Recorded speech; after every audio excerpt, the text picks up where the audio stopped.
Hi guys! So ito na nga ang aking panganay na si Arkisha.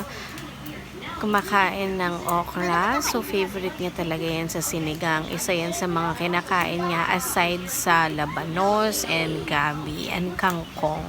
So ayun, siguro totoo nga yung sinasabi nila na during pregnancy, kapag pinaglilihi natin sila, yun din yung favorite nila kasi yun din yung kinakain ko when I'm pregnant.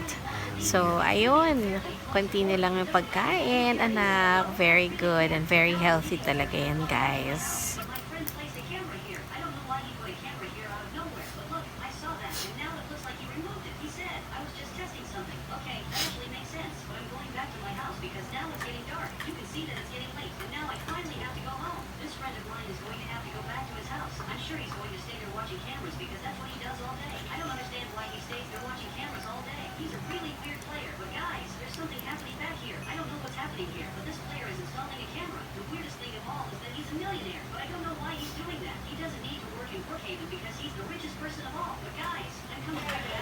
So, ayun, yung bunso kong anak, si Airy, while watching TV.